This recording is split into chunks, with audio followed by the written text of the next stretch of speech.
membres de la communauté chinoise, des manifestants pro-tibétains et aussi de simples Parisiens ou touristes qui sont là. Et effectivement, tous sont en train de huer l'arrivée de la flamme. La foule avait été relativement calme jusqu'à présent, hormis quelques invectives entre pro-tibétains et pro-chinois.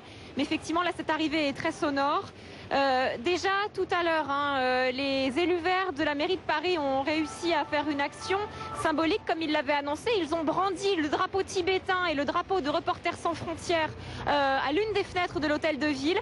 Et cette action a été très longuement applaudie par la foule. C'était un moment très fort. Ça s'est déroulé il y a un quart d'heure à peu près, donc sur la place de l'hôtel de ville. Et là, vous voyez, la flamme n'est pas encore arrivée, mais la foule continue de crier, continue de huer, alors que, voilà, on n'a toujours pas vu cette flamme, vous le voyez. Effectivement, voilà, on ne la voit pas. Le long cortège de police continue. Effectivement, on ne l'a pas encore vu. On a vu des bus qui se sont stoppés devant l'hôtel de ville, des sportifs qui sont entrés à l'intérieur et ils sont ensuite repartis en bus. Alors le programme apparemment a changé puisqu'il devait y avoir une pause de 30 minutes à l'hôtel de ville avec un passage à l'intérieur de la mairie, mais ce n'est plus le cas apparemment. Oui, effectivement, ce n'est plus le cas, cela a changé. Alors on ne sait pas si c'est pour des raisons de sécurité ou tout simplement pour rattraper le retard accumulé. Mais effectivement, la flamme ne va pas rentrer dans l'hôtel de ville. Tout va se passer sur le parvis en fait, que vous voyez derrière moi. C'est la sprinteuse Christine Aron qui va arriver avec la flamme et qui va la transmettre au footballeur Pedro Miguel Paoletta qui donc repartira avec la flamme donc pour poursuivre ce parcours que jusqu'au stade Charletti. Voilà, alors que la caravane, si je puis dire, de la flamme passe à côté de moi, vous l'entendez, assez sonore elle aussi. Est-ce qu'on sait, Émilie, si, voilà, beaucoup de... Est-ce qu'on sait, Émilie, si Bertrand Delanoë va être présent pour cette cérémonie rapide à l'hôtel de ville? On sait qu'il n'était pas à la Tour Eiffel ce matin. Est-ce qu'on peut le voir tout à l'heure? Oui.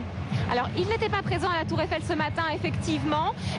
D'après les informations que nous a donné son équipe, il ne devait pas être présent ce matin. C'était prévu comme ça, donc ce n'était pas une surprise. On ne sait pas en revanche s'il sera présent tout à l'heure lors du passage de flamme. C'est un peu l'inconnu de cette cérémonie qui devrait se dérouler, donc on l'espère dans quelques minutes. Voilà, on attend toujours...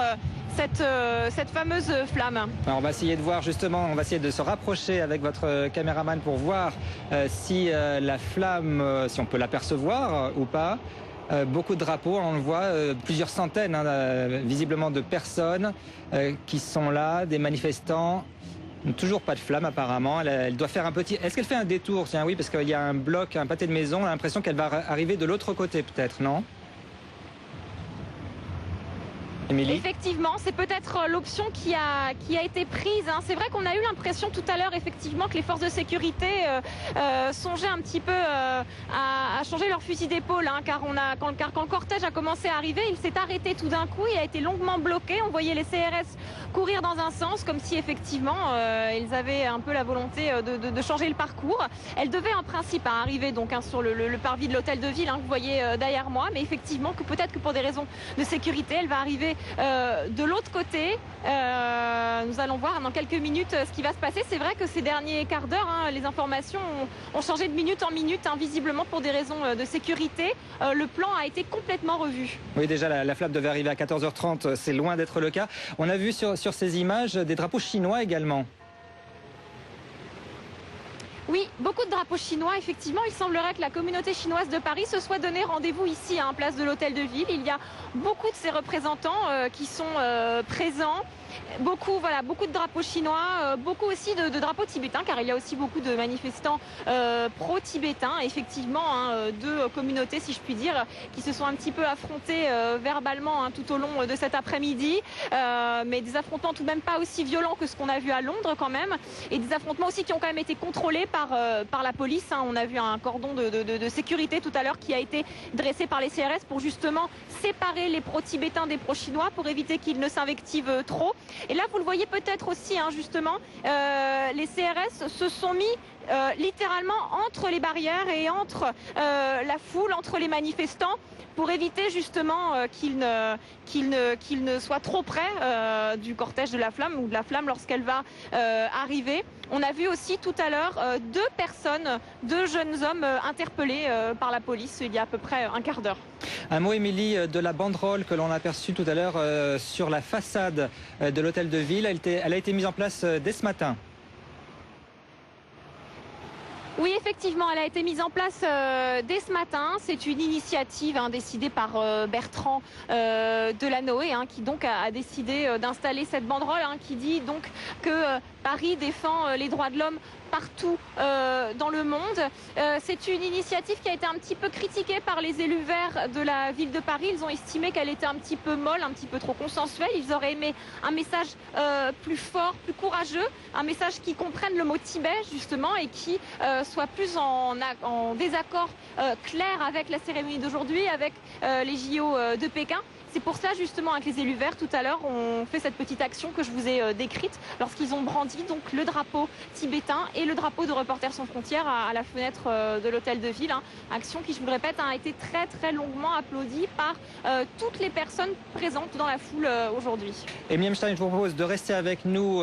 Vous nous rappelez dès que vous apercevez la flamme olympique. Le temps pour moi de vous donner d'autres informations puisqu'on apprend que cette flamme a de nouveau été mise à l'abri dans un bus près du jardin des Tuileries il y a quelques minutes, donc juste après la descente des Champs-Élysées. C'est donc la deuxième fois qu'elle a été mise à l'abri. On va regarder les images fortes de cette journée avec tout d'abord l'ancien athlète Stéphane Diagana qui a donné à la Tour Eiffel le départ de ce parcours de la torche. Stéphane Diagana arborait le badge des athlètes français portant la mention pour un monde meilleur.